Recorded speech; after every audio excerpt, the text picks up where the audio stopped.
ఆదివాసీల మూలాలు దెబ్బతినకుండా అస్తిత్వం కోసం ఆదివాసీలు నిరంతరం పోరాడుతూనే ఉండాలని మంత్రి సీతక్క అన్నారు.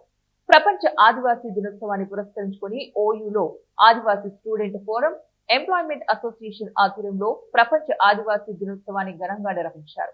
ఆదివాసీ ఉత్సవాలలో భాగంగా ఆదివాసీలు తమ సాంస్కృతిక నృత్యాలతో, ఆటపాటలతో ఓయూ ఆర్ట్స్ కాలేజీ ఆవరణంలో ఉత్సాహంగా సందడి చేశారు. ఈ కార్యక్రమానికి మంత్రి సీతక్క ముఖ్య అతిథిగా హాజరై మాట్లాడారు. ఆదివాసీలు తమ న్యాయమైన హక్కుల కోసం పోరాడాలని, ఆదివాసీల సంస్కృతి సాంప్రదాయాలను భవిష్యత్తు తరాలకు అందించాలని కోరారు. కేంద్ర ప్రభుత్వం అనుసరిస్తున్న విధానాలతో భారత రాజ్యాంగం కనుమరుగయ్యే పరిస్థితి ఏర్పడిందని, దాంతో రాజ్యాంగ ఫలాలు అందరికీ అందకుండా పోయే ప్రమాదం ఏర్పడిందని ఆందోళన వ్యక్తం చేశారు.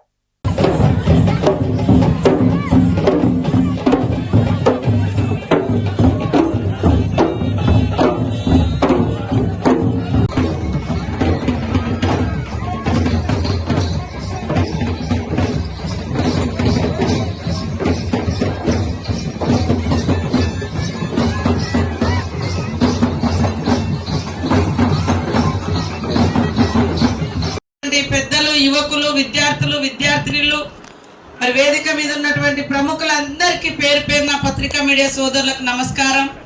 ఎంత ఎత్తుకు ఎదిగినా మనం ఇక్కడికి రావడానికి కారణమైనటువంటి మన మూలాలు, మన జాతి యొక్క గొప్పతనం, మన కల్చర్, మన జీవన విధానాలు ఎప్పుడు కూడా మర్చిపోకుండా వాటిని కాపాడుతూ మన మూలాలు ఉంటేనే మన అస్తిత్వం.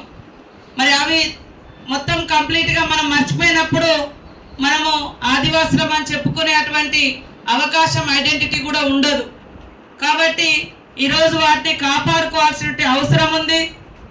ఒక దిక్కు దేశంలో చూస్తే భారత రాజ్యాంగమే ప్రమాదంలో పడే పరిస్థితి వచ్చింది.